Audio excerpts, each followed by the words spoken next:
दोस्तों, आदर्श स्वास्थ्य में आज हम लोग जानेंगे ब्लड के बारे में। अगला 2 मिनट का ये वीडियो आपके लिए बहुत ही महत्वपूर्ण होगा। आप इस वीडियो को गंभीरतापूर्वक सुनिएगा। आज हम ब्लड के बारे में वो सारी जानकारी आपको देंगे जो आपको जानना चाहिए। आपके स्वास्थ्य से संबंध में यह बहुत ही महत्वपूर्ण वीडियो रहेगा। जानिए ब्लड के बारे में। अक्सर आप सुनते रहते हैं कि खून का रिश्ता है। खून का ही रिश्ता क्यों होता है, उसके बारे में हम लोग आज पूरी बात करेंगे। स्वस्थ रहना आपका जन्मसिद्ध अधिकार है और स्वस्थ रहने के लिए आपके खून का स्वस्थ रहना बहुत जरूरी है। मानव शरीर कोशिकाओं से बना हुआ है, लाखों अरबों खरबों कोशिकाओं से बना हुआ है। ऑन एन एवरेज लगभग एक ह्यूमन बॉडी में, मानव शरीर में 70 लाख करोड़ कोशिकाएं होती हैं और प्रत्येक कोशिका के अंदर ऊर्जा बनते रहता है। यदि 70 लाख कोशिका है तो उतनी ही माइटोकॉन्ड्रिया भी है, उसमें हमेशा एनर्जी बनते रहती है। एक विशाल फैक्ट है आप, एक इस दुनिया के आप एनर्जी हैं, एनर्जी पुंज हैं आप। और ये कोशिकाएं मिल करके टिश्यू बनाती है, टिश्यू मिल करके ऑर्गन बनता है और ऑर्गन मिल करके ऑर्गन सिस्टम बनता है और उसके बाद ये शरीर चलता है, पूरा ह्यूमन बॉडी शरीर बनता है। ये जो शरीर है आपका, इसमें कोशिकाओं को जिंदा रहने के लिए प्रत्येक सेकंड पर यानी 0.8 सेकंड पर इसको न्यूट्रिशन की ज़रूरत है, इसको भोजन और ईंधन की ज़रूरत है। और वो भोजन है enzymes, carbohydrate, glucose, protein, vitamins, minerals, hormones, oxygen और पानी। यानी आपकी कोशिका को हमेशा carbohydrate, protein, glucose, vitamins, minerals, oxygen और पानी की ज़रूरत है। यदि ये सही समय पर इसको नहीं मिलेगा, यदि ये सप्लाई चेन सही से काम नहीं किया तो कोशिकाएं काम नहीं करेगी, और जब कोशिका काम नहीं करेगी तो टिश्यू काम नहीं करेगा, फिर पूरा ऑर्गन सिस्टम काम नहीं करेगा और फिर शरीर ही काम नहीं करेगा। ये जितने न्यूट्रिशन हैं इसको कोशिका तक पहुंचाने का काम आपका ब्लड करता है, रक्त करता है। रक्त, ब्लड आपके शरीर का परिवहन तंत्र है और आप जानते हैं कि परिवहन तंत्र कितना महत्वपूर्ण होता है। यदि ट्रांसपोर्ट रुक गया तो सारा चीज़ लॉकडाउन हो जाता है, थम सा जाता है। आपके घर के पास जो भी चीज़ें पहुंचती है किसी न किसी ट्रांसपोर्ट के माध्यम से पहुंचती है, और यदि वो ट्रांसपोर्ट नहीं चले, ट्रांसपोर्टेशन बंद हो जाए तो प्रोडक्ट तो फिर फैक्ट्री में ही रह जाएगा। उसी तरह से हार्मोन्स हमारे इंटेस्टाइन्स में बनता है। खाना जो हम खाते हैं हमारे पेट में डाइजेस्ट होता है, लेकिन उसकी पूरी कोशिकाओं तक पहुंचाने का काम परिवहन तंत्र करता है और वो परिवहन तंत्र ब्लड है। आज उसी ब्लड के बारे में हम लोग जानेंगे कि ये ब्लड को प्योर रहना चाहिए। यदि ब्लड में इम्प्यूरिटी आ गई, प्रदूषण आ गया, तो आप उसी तरह से समझिए जैसे आपकी कोई गाड़ी है और उस गाड़ी में पेट्रोल है, और पेट्रोल यदि मिलावटी है, पेट्रोल में कचरा है, तो आपकी गाड़ी स्मूथ नहीं चलेगी, धुक धुक धुक धुक करके चलेगी। ठीक उसी तरह से यदि शरीर का ब्लड प्योर नहीं रहा, शुद्ध नहीं रहा और सही मात्रा में नहीं रहा तो शरीर भी धुक धुक धुक धुक करके चलेगा। आज हम आपसे बात करेंगे कि ब्लड को कैसे प्यूरिफाई किया जाए, ब्लड को शुद्ध कैसे रखा जाए और ब्लड की मात्रा कैसे बना के रखी जाए, उसके लिए क्या क्या उपाय करना चाहिए। तो 2 मिनट में हम लोग ये भी जानते हैं कि ब्लड के कंपोनेंट्स क्या होते हैं। ब्लड 4 चीज़ों से बना हुआ है: प्लाज्मा, आरबीसी, डब्ल्यूबीसी और प्लेटलेट्स। प्लाज्मा मेन काम करता है लिक्विड काम, लिक्विड ट्रांसपोर्टेशन। जैसे आपके शरीर में जो हार्मोन्स है, प्रोटीन्स, विटामिन्स, एंजाइम्स, कार्बोहाइड्रेट, इसको प्लाज्मा ट्रांसपोर्ट करता है, कोशिकाओं तक लेके चलता है। इसलिए प्लाज्मा शरीर में होना चाहिए। और प्लाज्मा का 90% पार्ट पानी से बना होता है, इसलिए पानी चाहिए शरीर में। इसलिए आप हमेशा सुनते रहते होंगे कि एडिक्वेट पानी पीना चाहिए। हर लोग आपको बताते रहते हैं कि पर्याप्त मात्रा में पानी पीजिए। क्यों पानी पीजिए? क्योंकि पानी का खून से सीधा संबंध है। जो पानी नहीं पीते हैं उनके शरीर में प्लाज्मा ठीक से काम नहीं करेगा, है ना, वो आर्टरी में प्लग करने लगेगा। इसलिए पानी अधिक मात्रा में पीना चाहिए और पानी शुद्ध पीना चाहिए। दूसरा है आरबीसी, रेड ब्लड सेल्स। एक एक सेकंड में करोड़ों आरबीसी बनते रहता है। और आरबीसी के अंदर, रेड ब्लड सेल्स के अंदर हीमोग्लोबिन होता है। हीमोग्लोबिन हीम और ग्लोबिन से बना है। हीम आयरन और ग्लोबिन प्रोटीन, यानी आयरन और प्रोटीन से मिल करके हीमोग्लोबिन तैयार करता है। और वो ही हीमोग्लोबिन ऑक्सीजन को बाइंड करता है, पकड़ता है, और वो ऑक्सीजन कोशिकाओं तक पहुंचता है। यानी आरबीसी का काम है कि आपके फेफड़ा से ऑक्सीजन को लेना और प्रत्येक कोशिकाओं तक पहुंचाना, और उस कोशिका में फिर कार्बन डाइऑक्साइड रिलीज होता है रिएक्शंस के बाद, और उस कार्बन डाइऑक्साइड को लेकर के फिर से फेफड़ा में पहुंचा देना, और आप उसको बाहर फेंक देते हैं। एक महत्वपूर्ण काम होता है। और तीसरा, डिफेंस। ब्लड जब चलता है, ट्रांसपोर्ट करता है, तो एक सिक्योरिटी भी उसके साथ साथ चलती है, और वो सिक्योरिटी है WBC। ये WBC आपके सारे इन्फेक्शंस को रोकता है। WBC भी 5 तरह का होता है: neutrophils, eosinophils, basophils, lymphocytes, monocytes. ये 5 तरह का WBC होता है, वाइट ब्लड कॉर्पस्कल्स होता है, जो आपके शरीर को रक्षा करता है। और एक चौथा इंपॉर्टेंट चीज़ होता है प्लेटलेट्स।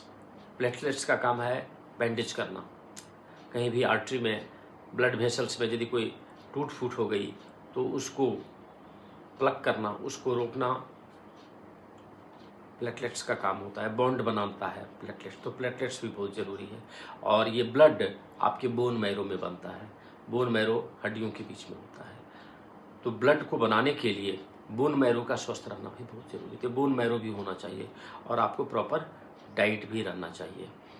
अब ये जानते हैं कि ब्लड कैसे बनता है हमारे शरीर में। ब्लड इतना इम्पोर्टेंट है कि यदि ब्लड नहीं रहे शरीर में तो ट्रांसपोर्ट ही नहीं होगा। आपने श्वास लिया, ऑक्सीजन लिया फेफड़ा से में, तो ठीक है, ऑक्सीजन तो फेफड़ा में है, लेकिन कोशिकाओं तक कौन पहुंचाएगा? हीमोग्लोबिन पहुंचाएगा, आरबीसी पहुंचाएगा। और यदि आरबीसी नहीं है, हीमोग्लोबिन कम हो गया, तो ऑक्सीजन कोशिकाओं तक पहुंच ही नहीं पाएगा। आपने खाना खाया तो वो पेट में खाया, डाइजेशन कहाँ हुआ? पेट में हुआ। ग्लूकोज, अब वो ग्लूकोज पूरी कोशिकाओं तक नहीं पहुंचेगा तो एनर्जी ही नहीं बन पाएगा।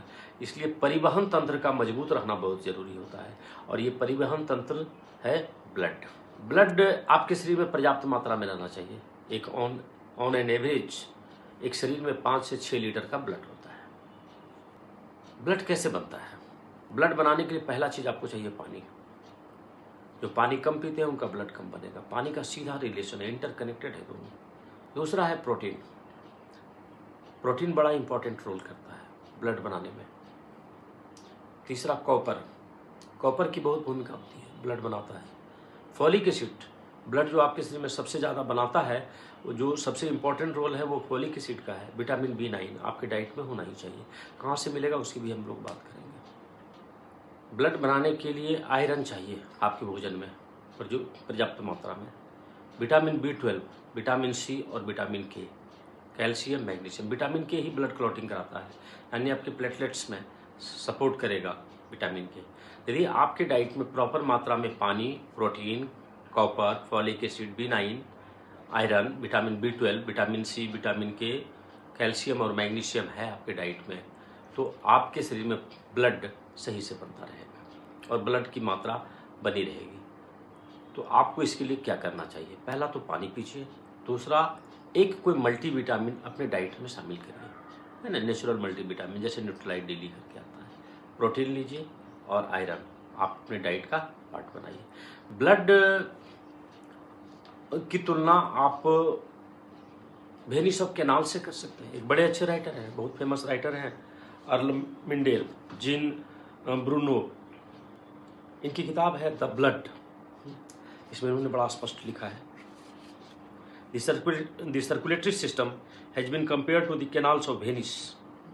Your blood picks up and drops off passengers throughout your body on a continuous basis. Your arteries, veins and capillaries are in essence a vast network of canals. So vast in fact that if you lined up all the veins, arteries and capillaries found in the average person, they would wrap around the world twice. यदि सभी, writer ने कहा है कि यदि आपके शरीर के सभी आर्टरीज, वेन्स, कैपिलरीज को मिला दिया जाए तो ये पूरे पृथ्वी की 2 बार परिक्रमा कर सकती है। कितना बड़ा परिवहन तंत्र हमारे शरीर में है। अब ये परिवहन तंत्र को स्वस्थ रहना चाहिए। पहले तो ब्लड वेसल्स ठीक रहे, उसके अंदर कोई ब्लड ब्लॉकेज ना हो, इसका ध्यान रखना है। जो ब्लड इतना काम कर रहा है आपके शरीर में, उसका प्यूरिफाई भी तो रहना चाहिए। ब्लड को शुद्ध कैसे रखिएगा? ब्लड में अशुद्धि आती कहाँ से, इम्प्योरिटी कहाँ से आती है उसके अंदर, जो पॉल्यूशन फैलता है? पहला पानी से आता है। जो आप पानी पीते हैं उसका शुद्ध रहना बहुत जरूरी है। पानी में लीड होता है, मरकरी, आर्सेनिक और हेवी मेटल्स। यदि ये ब्लड में चला गया तो ब्लड में पॉल्यूशन आ जाएगा। तो पानी को साफ सुथरा रहना चाहिए और वो शुद्ध रहना चाहिए पानी। आज का जो वातावरण है ना, वो पोटेंशियल हार्मफुल सब्सटेंसेस से भरा हुआ है। हम लोग एक पॉल्यूशन के ही युग में जीते हैं, चारों तरफ पॉल्यूशन है, पानी के माध्यम से जा रहा है। फूड जो आप खाना खाते हैं, इसमें आजकल आर्टिफिशियल कलर बहुत दिया गया है। कलर बहुत अच्छी चीज़ होती है, कलरफुल डाइट होना चाहिए, लेकिन आर्टिफिशियल कलर का प्रचलन चल गया है। जितना भी आप देखते होंगे कि ये प्रोसेस्ड फूड है, उसमें रंग मिला दिया जाता है और ये रंग ब्लड को ये डिस्टर्ब कर देता है जाकर के। आर्टिफिशियल कलर से बचना हो, रेड, ग्रीन, ब्लू, यदि वो नकली है कलर तो ये ब्लड को बहुत ही पोल्यूट कर देगा। प्रिजर्वेटिव्स, डब्बा बंद खाना, डब्बा बंद खाना जो चलता है आजकल, वो क्यों डब्बा बंद खाना लंबे समय तक अच्छा रहता है? क्योंकि उसमें कोई ना कोई प्रिजर्वेटिव डाल दी जाती है और ये प्रिजर्वेटिव भी केमिकल से तैयार होता है, जैसे सोडियम बेंजोएट रहता है, पोटासियम बेंजोएट रहता है। यदि ये सब सही नहीं रहा तो ये ब्लड में बहुत ही ज़्यादा पॉल्यूशन क्रिएट कर देगा। और हाइड्रोजनेटेड फैट्स, जो आप सैचुरेटेड फैट्स लेते रहते हैं जहाँ तहाँ, यदि फैट ये हाइड्रोजनेटेड है, तेल को बार बार गर्म किया गया, वो नकली है, मैन मेड है यदि, तो ये ब्लड को सबसे ज़्यादा अशुद्ध कर देता है। तेल, घी, मक्खन नकली वाला, असली तो ठीक है, घी यदि शुद्ध है तो वो बहुत ही फायदे का चीज़ है, लेकिन यदि वो नकली है तो वो ब्लड में सबसे ज़्यादा पॉल्यूशन क्रिएट कर देगा। और उसी के दौरान ट्राइग्लिसराइड बढ़ जाता है, कोलेस्ट्रॉल बढ़ जाता है, एलडीएल बढ़ जाता है। ये सब जो बढ़ रहा है ये हाइड्रोजनेटेड फैट से आ रहा है और सब वो ब्लड में पॉल्यूशन क्रिएट कर दे रहा है। पेस्टिसाइड, हर्बिसाइड्स, फंगिसाइड्स, सब्जियों पर छिड़काव, फलों पर छिड़काव, ये बहुत ही ज़्यादा होता है और उसमें रंग भी मिला दिया जाता है फलों में, सब्जियों में। ये सब जा कर के आपके ब्लड को पॉल्यूट कर दे रहा है। उसके बाद मेडिसिन, हम लोग दिन भर कोई न कोई पेन किलर खाते रहते हैं।